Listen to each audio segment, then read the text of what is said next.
Assalamualaikum warahmatullahi wabarakatuh. Halo anak-anak, apa kabar hari ini? Apakah kalian sudah siap untuk belajar hari ini? Pada pertemuan kali ini, kita akan belajar tentang apa yang sedang akan kita bahas. Di pertemuan sebelumnya, nih masih ingat? Ya, Bapak bertegas kembali. Materi yang akan kita pelajari pada kesempatan kali ini adalah teks deskripsi. Ya, seperti apa teks deskripsi itu? Sebelum kita lanjutkan kepada materi teks deskripsi, perhatikan tayangan berikut. Nah, ini adalah seekor lumba-lumba. Lumba-lumba merupakan seekor mamalia. Lumba-lumba termasuk ke dalam kategori mamalia. Walaupun hidup di air, dia merupakan binatang mamalia, hewan menyusui juga, ya. Kalian pernah melihat lumba-lumba seperti ini? Ya, kalau kalian pernah melihatnya, itu suatu pengalaman yang sangat menarik. Lucu kan lumba-lumba ini?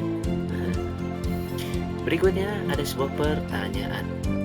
Nah, apa itu teks deskripsi? Teks deskripsi adalah suatu tulisan yang digunakan untuk menyampaikan hal atau objek yang dibicarakan, sehingga pembaca bisa seperti melihat sendiri objek yang digambarkan tersebut secara langsung. Ini sudah kita pelajari di pertemuan sebelumnya ya. Mudah-mudahan kalian masih ingat. Kalau yang belum pernah mencatatnya, silakan kalian catat tentang apa itu teks deskripsi. Berikutnya. Nah, ini adalah ciri teks deskripsi. Pertama, menggambarkan suatu objek. Misalnya benda, tempat, suasana, dan lain-lain. Kalian bisa menggambarkan rumah kalian atau halaman rumah kalian. Bisa juga menggambarkan suasana di lingkungan rumah kalian, ya. Itu ciri yang pertama. Ciri kedua adalah melibatkan seluruh panca indera yang dimiliki oleh manusia, mulai dari penglihatan, pendengaran, penciuman, sampai perabaan. Apa yang kita lihat, apa yang kita dengar, apa yang kita cium, apa yang kita raba, yang bisa kita rasakan, itulah yang bisa kita sampaikan kepada pembaca. 3. Pemaparan dari ciri-ciri fisik dan sifat suatu objek dengan secara rinci dan jelas. Artinya, di dalam teks deskripsi, apa yang kita lihat, apa yang kita dengar, apa yang kita cium, dan apa yang kita raba, kita jelaskan secara rinci. Yang keempat, membuat pembaca seolah-olah bisa merasakan, bahkan mengalami langsung kejadian yang digambarkan di dalam teks. Contoh, kalian mendeskripsikan tentang makanan sate. Sate itu rasanya lezat sekali, rasanya gurih. Kemudian aromanya pun sangat membuat selera makan kita atau nafsu makan kita menjadi meningkat. Nah, itu adalah salah satu ciri dari teks deskripsi, ya. Pembaca pun seolah-olah bisa merasakan apa yang sedang dikatakan oleh si penulis di dalam teks. Berikutnya, tujuan dari teks deskripsi adalah untuk menggambarkan atau melukiskan sesuatu serinci dan sejelas mungkin mengenai suatu objek, suasana, dan perasaan, sehingga pembaca seakan-akan melihat, mendengar, dan mengalami apa yang dideskripsikan. Itulah tujuan dari teks deskripsi. Kata kuncinya adalah untuk menggambarkan apa yang kita lihat, apa yang kita rasakan, apa yang kita cium, apa yang kita raba. Itu termasuk ke dalam tujuan atau manfaat dari teks deskripsi. Berikutnya, perhatikanlah contoh teks deskripsi berikut. Cheetah merupakan salah satu anggota keluarga kucing.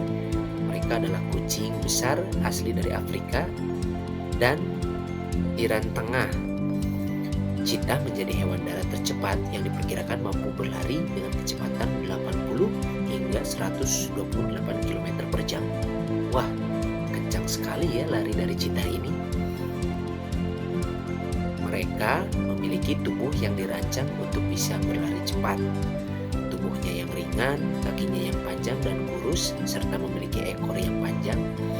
Biasanya mereka memiliki panjang tubuh sampai 1,5 meter atau 1,5 meter.